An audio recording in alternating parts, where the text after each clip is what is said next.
Venga, represión política. No queréis preguntar nada más, ¿no? ¿Nada? Vale. Bueno, nos hemos quedado aquí, que recordad, Franco no quería solo, no le valía solo con haber ganado la guerra civil, sino que él tenía la idea de que quería conseguir una España de bien, ¿no? La España que coincidía con su forma de entender España, la cual requería de purgar o de eliminar aquellos elementos que eran potenciales enemigos de España, que son la masonería entendida como un liberalismo, desde el punto de vista franquista radical, liberalismo, y los rojos, que serían los comunistas. Bueno, entonces se quiere represaliar a aquellos que habían colaborado con la República. Y para ello hacen esta ley, que es la ley de responsabilidades políticas, que tiene carácter retroactivo desde el 34 y desde el 36, según diferentes razones. Bueno, habíamos dicho que van a llenarse las cárceles. Hay muchos cálculos, los cálculos son muy complicados porque hay muchas sombras a la hora de saber cuánta gente fue represaliada durante el franquismo, pero hay cálculos que llegan a decir que hay unas 500.000 personas que van a acabar en la cárcel. Una barbaridad. Y entre solo los ejecutados, entre 28.000 y 50.000 ejecutados oficiales, más luego todos los que murieron por las malas condiciones de las cárceles. Con lo cual, una situación muy dramática, muy, muy dramática. Luego, la gente que fue encarcelada fue utilizada también como mano de obra barata. Esto es también común en otros regímenes que son totalitarios o intentan ser totalitarios. Por ejemplo, la Unión Soviética, imagino que habréis escuchado de los gulags, ¿no? De Siberia. Allí lo que se hacía era mandar a represaliados políticos a trabajar en las minas o del trabajo forzado dentro de los campos de concentración nazis, ¿no? Bueno, pues en España también a la gente que se les encarcela se les va a utilizar como mano de obra barata. Y va a haber empresas que se van a ver beneficiadas de esto. Aquí hay varios ejemplos de lugares, pero un ejemplo emblemático son las empresas que trabajaron en construir el Valle de los Caídos. Aquí bien cerquita lo tenemos. Bueno, el Valle de los Caídos, sabéis que es un osario es donde se guardan esqueletos, cadáveres, en este caso de los vencedores de la guerra, porque es un monumento a su memoria, en el cual se va a enterrar un poco más adelante de su muerte a José Antonio Primo de Rivera y después a Franco. Ya sabéis que ahora mismo ya se le sacó de allí porque se entendía que, bueno, pues no es constitucional, ¿no? Pues el seguir teniendo un monumento que sirve como honra o como memoria hacia una persona que fue un dictador, ¿no?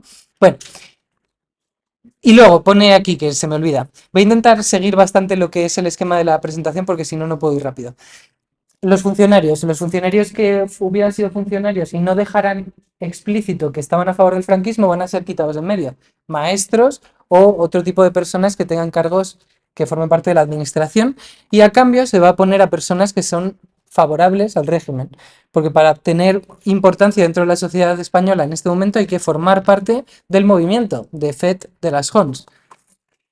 Bueno, esta es una infografía del Valle de los Caídos. Dice que... Ay, es que no está puesto aquí. Vaya, hombre.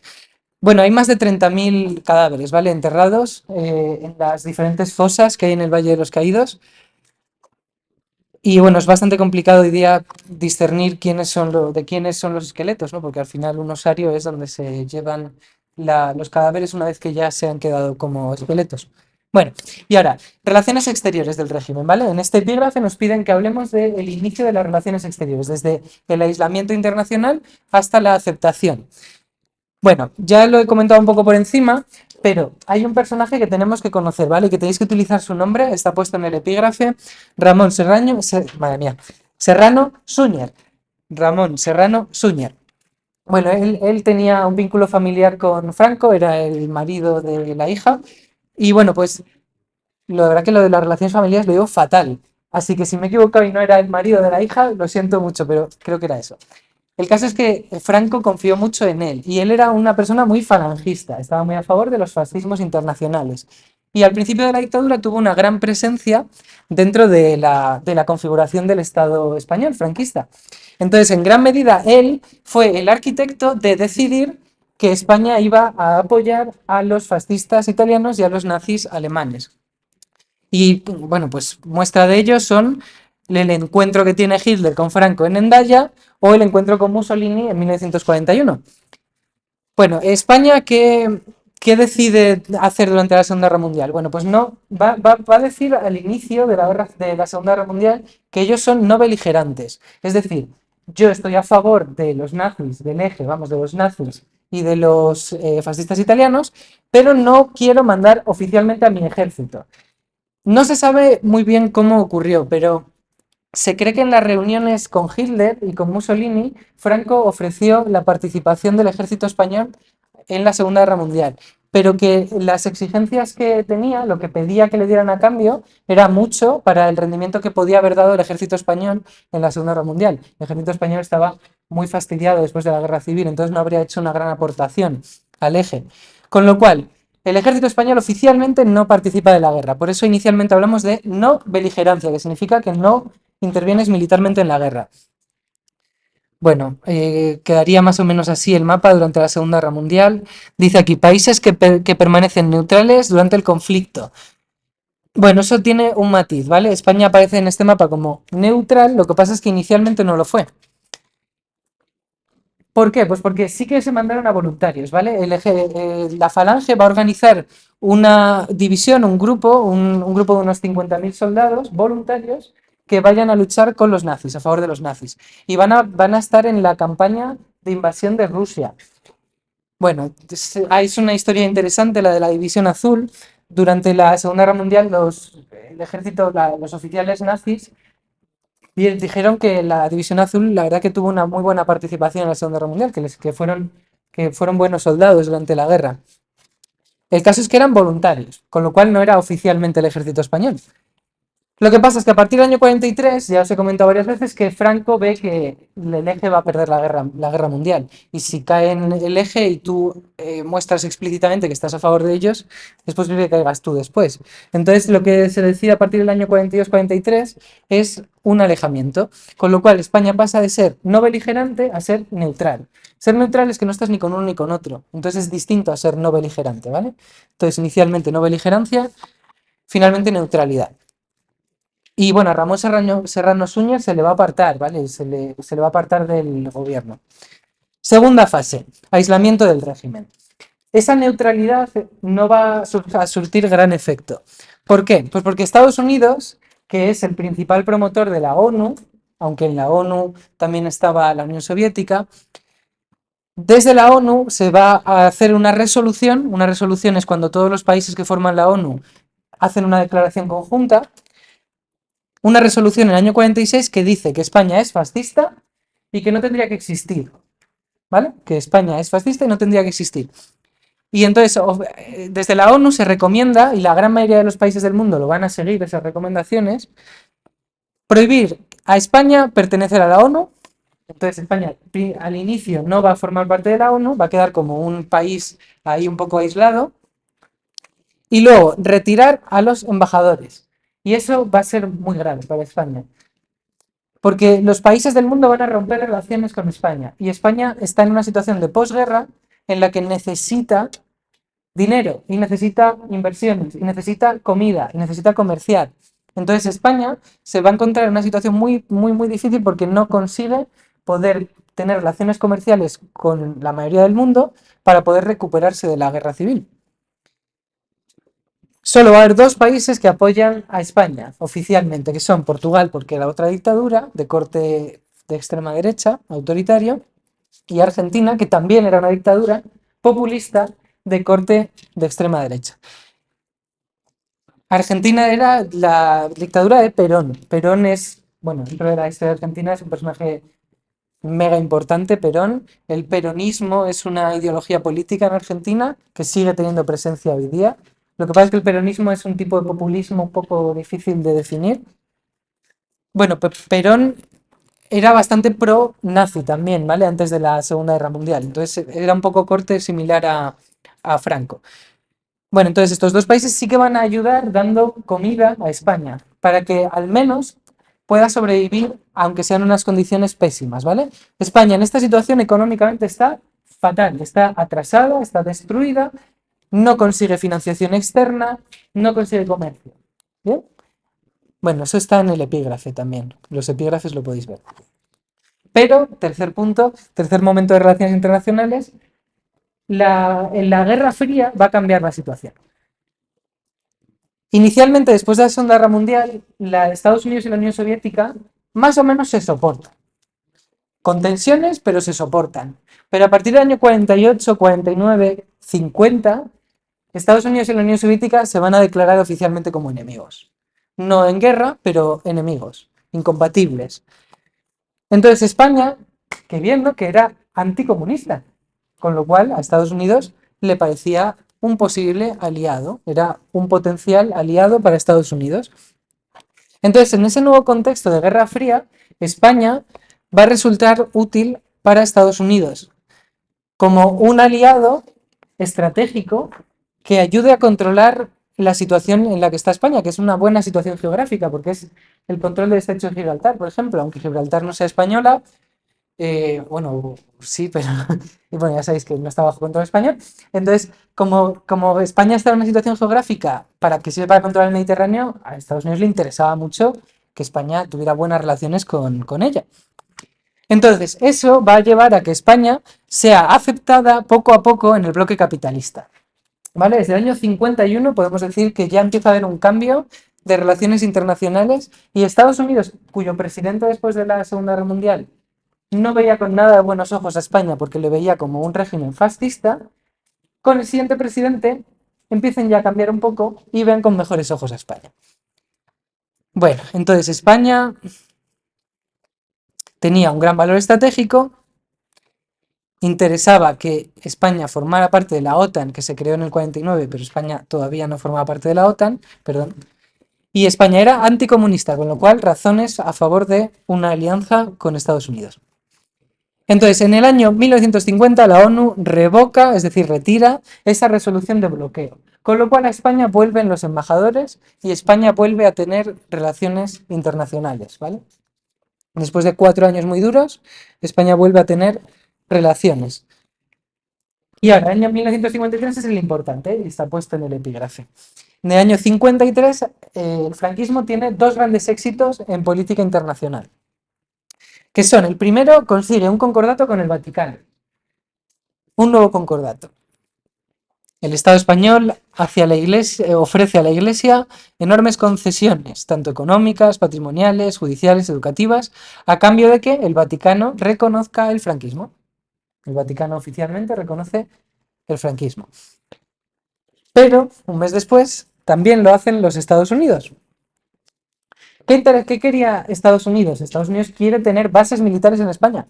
Sigue teniéndolas hoy día. Hoy tiene menos. Pero España va a ofrecer que a cambio de que Estados Unidos le dé ayudas económicas a España, España va a ofrecer a Estados Unidos que puedan poner sus bases militares en España. Sabéis que Estados Unidos tiene bases militares por todo el mundo. Tiene una cantidad de militares por el Mediterráneo, por Asia, brutal. Porque a Estados Unidos es como le interesa tomar la posición de árbitro del mundo, ¿no? Entonces estar preparado para poder intervenir en cualquier situación de tensión militar. Bueno, pues Estados Unidos va a poner sus bases militares en España. Lo que pasa es que la ayuda económica que da Estados Unidos es muy, muy inferior a la que había dado Estados Unidos al resto de Europa unos años antes. ¿Conocéis el plan Marshall? ¿Os suena Marshall? Espero que sí, de cuarto de la ESO, de primer bachillerato.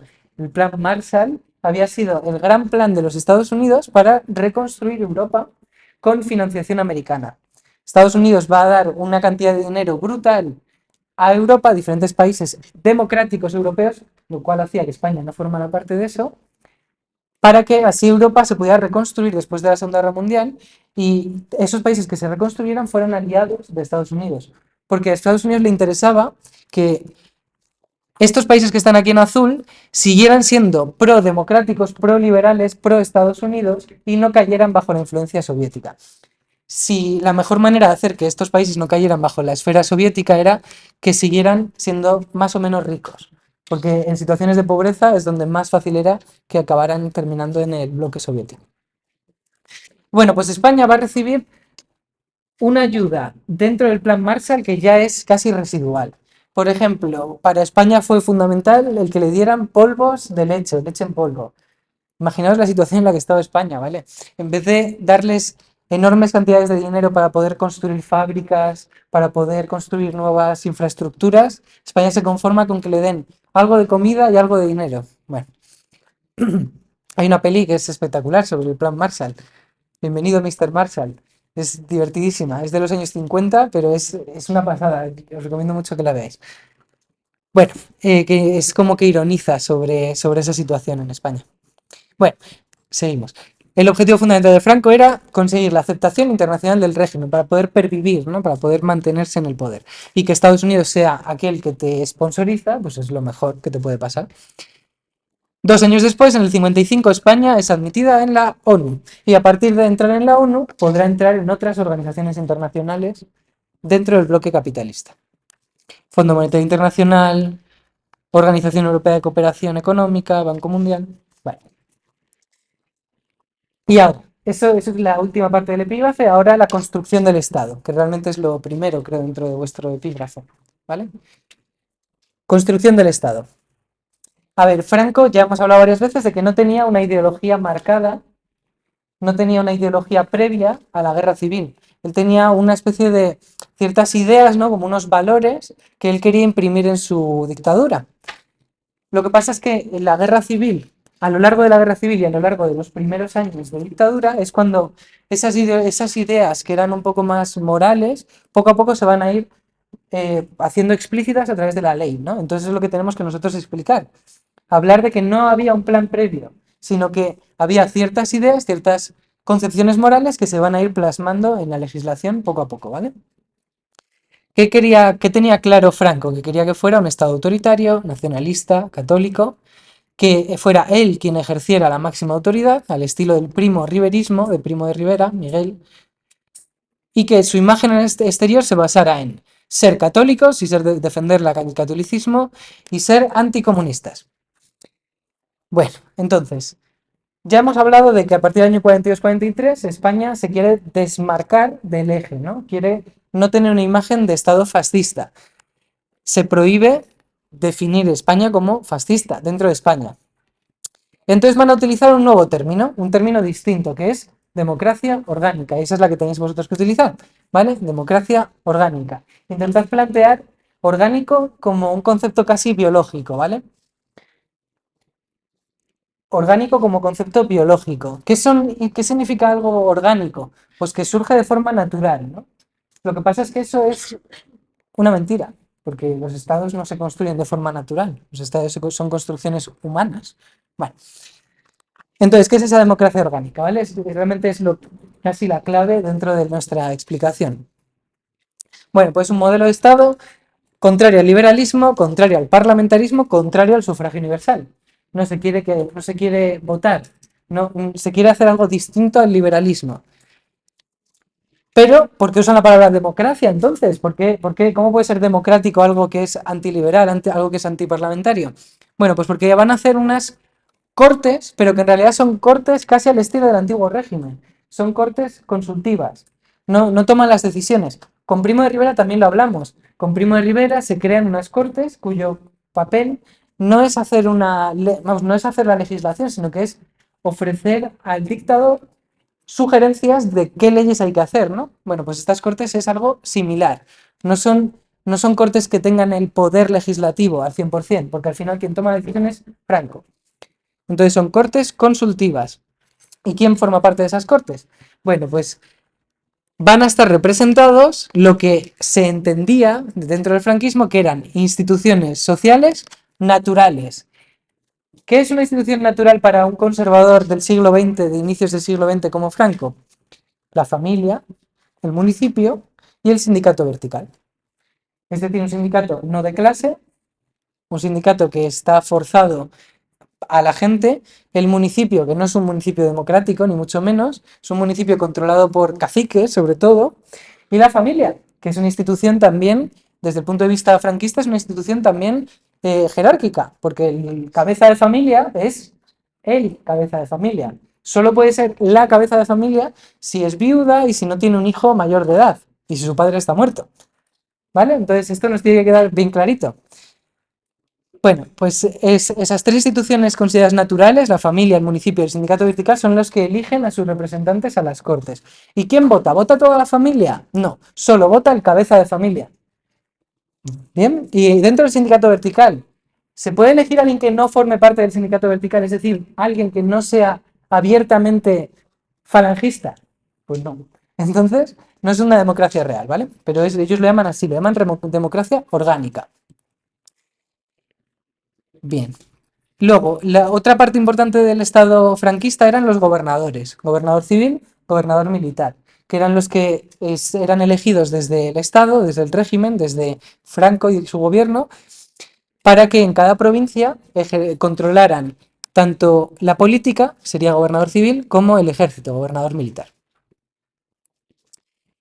Bueno, al mismo tiempo, para reforzar la imagen del Estado como católico y menos como falangista, se empieza a dar protagonismo a los católicos propagandistas. Bueno, este esquema, no sé si se lee bien, se lee fatal, ¿verdad? Bueno, es simplemente un esquema que muestra cómo Franco emite, vamos, es Franco quien emite de él todos los demás poderes. Todos los poderes emanan de Franco, no del pueblo, ¿vale? Si hiciéramos este esquema con nuestra democracia actual, en el centro, el lugar del que se emite el poder, es la soberanía nacional, ¿no? El pueblo. En el franquismo no, era de Franco, del cual surgía los cargos como presidente del Consejo de Regencia, presidente del Consejo de Estado, presidente del Consejo de Economía Nacional, presidente del Tribunal de Cuentas, secretario general del movimiento, del único partido político, jefe de la FED de las Jons, jefe de los tres ejércitos y luego también del cual emana el poder ejecutivo, el poder legislativo y el poder judicial, que no son poderes independientes porque dependen de Franco. Bueno, y ahora, la siguiente clave, ¿vale? Lo que vosotros, mejor dicho, vais a comentar cuando habléis de cómo se constituye el Estado franquista es, primero, decir que el modelo es la democracia orgánica, bla, bla, bla, bla, bla, que todos los poderes emanen de Franco, bla, bla, bla, bla, bla, que son sobre todo los católicos los que más presencia van a tener en el gobierno, bla, bla, bla, bla, pero luego tenéis que decir que la Constitución, ¿vale? Que lo que es la Constitución del Estado son las leyes fundamentales del movimiento. Leyes fundamentales del movimiento. Y que son 7. Las leyes fundamentales del movimiento. Bueno, esas leyes fundamentales se van a hacer a lo largo de la dictadura. Son estas 7. La octava se crea ya con Franco muerto, ¿vale? Y es la ley que va a permitir la transición democrática. Son el Fuero del Trabajo, la Ley Constitutiva de las Cortes, el Fuero de los Españoles, Ley de Referéndum Nacional, Ley de Sucesión de la Jefatura del Estado, Ley de Principios de Movimiento, Ley Orgánica del Estado. Si miráis aquí en el epígrafe, las tenéis todas más bien, vamos, mejor organizadas, ¿vale? Están puestas, son las que están subrayadas, ¿vale? Fuero del Trabajo, y os digo qué es el Fuero del Trabajo. Ley Constitutiva de Cortes, y os pongo lo que es. Fuero de los Españoles, bla, bla, bla. ¿Bien? ¿Vale? Ahí tenéis la guía de qué son esas leyes fundamentales. Pero así en conjunto. Las leyes fundamentales, pese a que se hagan a lo largo del franquismo, en conjunto, todas a la vez, es lo que sería lo más parecido a una constitución que hubo durante el franquismo. ¿Vale? Porque es la ley principal de la constitución es eso, al final, ¿no? La ley de la que emanan todas las demás leyes es una constitución. En el franquismo no había constitución, pero había leyes fundamentales, de las cuales ya emana todo el resto de legislación. Bueno, la idea era presentar al exterior España como un Estado de Derecho, lo cual era mentira, desde luego no era un Estado de Derecho. No había libertad, no había libertad ideológica, libertad de asociación, no había nada. Bueno, con ella se pretendía proporcionar al franquismo una imagen de Estado democrático a su manera y hacer olvidar a la comunidad internacional las inclinaciones fascistas de los primeros años. Se definía a España como una monarquía católica, social y representativa, esto ya lo hemos hablado al principio del tema, cuya jefatura del Estado recaía con carácter vitalicio sobre Franco, que ya sería Franco después quien eligiera a su sucesor, y lo va a elegir él. En definitiva, estas leyes son tan solo una fachada jurídica para ocultar la verdadera naturaleza del régimen, una férrea dictadura militar. Así que, las leyes, ¿cuáles son? Bueno, pues Fuero del Trabajo. Fuero del Trabajo es una copia de la Carta del Lavoro fascista italiana, es un documento que se hizo en Italia y que en España se va a copiar durante la Guerra Civil y que da como unos derechos fundamentales a los españoles, ¿vale? Es una carta de derechos fundamentales de los españoles. Ley Constitutiva de Cortes. Esto es donde se crea la democracia orgánica, ¿vale? En el año 42-43 es cuando el franquismo se quiere separar de la falange, del fascismo, Y para dar una imagen de supuesta democracia, crean unas cortes que en verdad no son democráticas, pero que ellos dicen que son democracia orgánica. Fuera de los españoles, en el año 45 se ha creado la ONU, en el año 45. Entonces España quiere hacer algo similar a la Carta de Derechos Universales, pero para España, fuera de los españoles. Ley de referéndum nacional. Esa ley lo que hace es crear la posibilidad de que ciertas leyes se sometan al referéndum. Es decir, referéndum es cuando es el pueblo quien vota si está a favor o en contra. Por ejemplo, la Constitución del año 78, ¿vale? 1978, la actual Constitución, se somete a referéndum. La gente vota si le parece bien o le parece mal. Pero adivina adivinanza, ¿la dictadura de Franco va a perder algún referéndum? No, porque no hay democracia real. Si Franco dice que yo he hecho esto, españoles, admirad mi obra, los españoles van a tener que votar que sí en el referéndum. Bueno, Ley de sucesión a la jefatura del Estado, año 47. Esta es la que os abría ahí el documento en PDF y leímos la primera frase. Define a España como un reino y autoriza a Franco a proponer a su propio sucesor. ¿Quién va a ser? Pues bueno, va a ser el nieto de Alfonso XIII, que es Juan Carlos de Borbón, el rey emérito actual, que ayer estuvo viendo en el palco del Chelsea al Real Madrid con sus amigotes. Bueno, Ley de Principios del Movimiento Nacional, 1958. Aquí ya estamos en un momento distinto de la dictadura de Franco. Garantiza la integridad del movimiento. Bueno, es un poco de relleno. Y la Ley Orgánica del Estado, que explicaremos más adelante qué significó, ¿vale? Y ahora, otra pata del Estado es el sindicalismo. Ya hemos hablado de que Franco está en contra de los sindicatos de clase, él crea un solo sindicato, que es el sindicato vertical. Ahora, ¿qué es ese sindicato vertical? Bueno, está controlado por la Falange, ¿vale? Sobre todo era la Falange quien controlaba este sindicato. Y la idea es que tienen que formar parte de él todos los trabajadores españoles. Obligatorio, ¿vale? Hay que formar parte de ese sindicato. Porque el sindicato lo que intenta hacer es algo que ya hablamos cuando hablamos del inicio del sindicalismo en España. Cuando hablamos del inicio del sindicalismo en España, hablamos de sindicatos socialistas, sindicatos anarquistas y sindicatos católicos. Y con los sindicatos católicos yo os decía, la idea de un sindicato católico es que forman parte no solo los obreros, sino también los empresarios, ¿vale? Porque se entiende que los dos, como católicos, tienen unos intereses comunes. Bueno, pues aquí es lo mismo, solo que cambiando catolicismo por nación española. Se entiende que el obrero y el empresario se tienen que llevar bien, porque los dos son españoles y los dos saben perfectamente cuáles son los intereses de España, que son producir y no llevar a la huelga. Hombre, el conflicto no sirve para nada, el conflicto solo sirve para que no se produzca y eso va a hacer a España más pobre. ¿Vale? Esa era la idea dentro del sindicato vertical.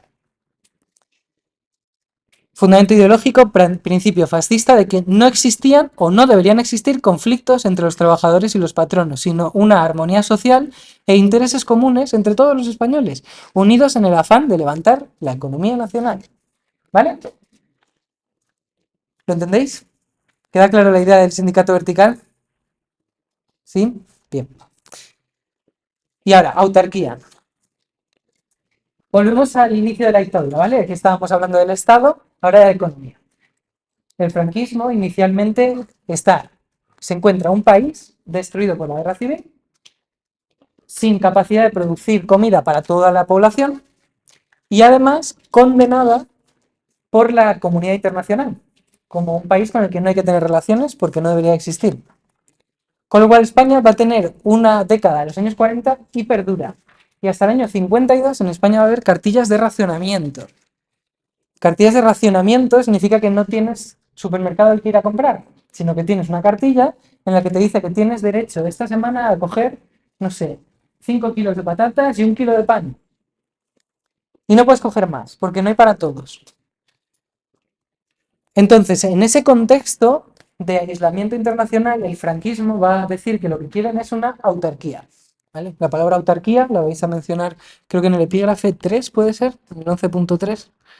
Política económica, no, en el 2, en el 11.2, ¿vale? Eso también está aquí explicado, la autarquía. Bueno, ¿la autarquía qué es? Bueno, la autarquía es algo que había buscado en general todas las dictaduras europeas de los años 30 y 40. La autarquía significa no depender económicamente de ningún país. Porque si dependes económicamente de otro país, eres débil. Lo que le pasa a Rusia actualmente, ¿no? Con la guerra de Ucrania, Lo que pasa es que se está demostrando que Rusia puede aguantar pese a las sanciones internacionales, ¿no? O económicas. La dependencia económica es debilidad. Entonces, el franquismo quiere ser autárquico. Política de un Estado que intenta bastarse con sus propios recursos. Bueno, lo que pasa es que en realidad esto se debe a la situación de pobreza total y de aislamiento político y económico de España. ¿Vale? Es algo que realmente estaba obligada a España. Bueno, hay un disparatado optimismo oficial que aspiraba a alcanzar la autosuficiencia del país en tan solo 4 años después de la guerra civil. Bueno, imposible, eso era imposible. El resultado desastroso, ¿vale? El resultado desastroso. La producción industrial no se va a recuperar, no va a volver a los niveles anteriores a la guerra civil durante los años 40, ¿vale? Estoy hablando de los años 40, cuando todavía España está aislada económicamente. La producción agraria fue insuficiente, hay racionamiento de comida hasta el año 52. Yo no sé vuestros abuelos qué edad tendrán, pero los míos, que a lo mejor no están muy lejos de los vuestros, bueno, mis abuelos ya no están vivos, pero a mí mi abuela me contaba el hambre que pasó en la guerra. Ella durante la guerra civil me contaba las historias de que era niña y que tenía que ir corriendo cuando llegaban los bombardeos, ella vivía en Salamanca, y tenía que correr, entonces se guardaban en un búnker y luego, después de la guerra, casi sufrieron más. Bueno, ya me hablaba del terror que tenía de que las bombas caían sobre los raíles del tren y sonaba muchísimo. Claro, una bomba cayendo sobre un raíl de metal suena muchísimo. Pensaban que cuando salían del búnker no iba a haber nada. Bueno, pero me hablaba de que después de la guerra era incluso peor. Es esa mentalidad que yo creo que a las abuelas les encanta que comamos, ¿no? Porque ellas han vivido lo que es vivir hambre, ¿no? Se vive verdadero hambre. Y un regalo de Navidad a lo mejor era que te dieran una naranja. Y a lo mejor no una naranja muy fresca. Bueno, pues esa era la realidad de España, ¿vale? Un país de verdadero hambre, pobreza total. Bueno, la renta per cápita no recupera los niveles de antes de la guerra. Escasez, racionamiento, ¿a qué llevan? A mercado negro. Mercado negro es, por ejemplo, mi familia es ferroviaria, que la gente que venía del tren desde Portugal, pues se llevaran debajo del abrigo un poquito de café para poderlo vender en el extraperlo, ¿no? En el mercado negro. Porque como tú tenías una cantidad de racionamiento, no podías comprar lo que quisieras. Entonces había cosas que la gente quería conseguir y la forma de conseguirlo es el mercado negro. Pero ¿cuál es el problema del mercado negro? La corrupción. Si tú te llevas muy bien con el gobernador militar o con el gobernador civil, pues a lo mejor si eras empresario, el gobernador civil te podía conseguir ese cemento que era imposible de conseguir, pero te lo conseguía solo para ti, si te llevabas bien con él. Y eso se llama corrupción, ¿vale? Cuando hay escasez, normalmente eso lleva a mercado negro y a corrupción. Bueno, en los años 50 la situación poco a poco irá mejorando y será ya a finales de los años 50, a partir del año 59, cuando España verdaderamente se empezará a recuperar y a crecer económicamente. Y ahora, la sociedad española, ¿cómo era en este momento? Que esto también es dentro del epígrafe 2, ¿vale? El epígrafe 2 dice política económica del franquismo, de la autarquía al desarrollismo y transformaciones sociales. Yo en el epígrafe 11.2 os he puesto primero economía y sociedad en la primera etapa del franquismo. Esto es lo que estoy hablando ahora, ¿vale? Entonces, ¿cómo era la sociedad de posguerra? Bueno, pues una sociedad no libre, en la que había unos valores oficiales que se tenían que imponer a la población. Luego tenemos también que hablar del inicio del éxodo rural. Lo que pasa es que el éxodo rural realmente ocurre del todo ya en los años 50. Pero bueno, España pues sigue teniendo una estructura ocupacional antigua, el sector primario hasta los años 60 era la que era el principal sector económico, la mayoría de la gente trabajaba en el campo. Bueno, a ver, voy a pasar de esto. Mentalidad. Bueno, si hemos hablado de que había un espíritu de revancha, es decir, había que purgar España de esos enemigos de España, pues eso también lleva a que la gente tenga que opinar de una determinada manera, o si no opinan, al menos callarse, ¿no? O resignarse. Entonces, ¿cuáles son los valores que se tratan de imponer? Intolerancia religiosa, disciplina militar, virilidad. Bueno, ¿esto cómo se hace? Bueno, pues la religión va a tener un papel importante, como es lógico. Se trata de imponer una moral escrupulosa, estricta, de inspiración católica. Ejemplo, exigencia para ciertos fines de certificados de buena conducta solo expedidos por los párrocos. Tienes que demostrar que eres un buen católico para acceder a ciertos puestos, como ser alcalde, como ser representante sindical. Obediencia ciega y absoluta a cualquier superior. En el falangismo os he insistido mucho, la clave del falangismo es la jerarquía, entender que hay gente superior y gente inferior.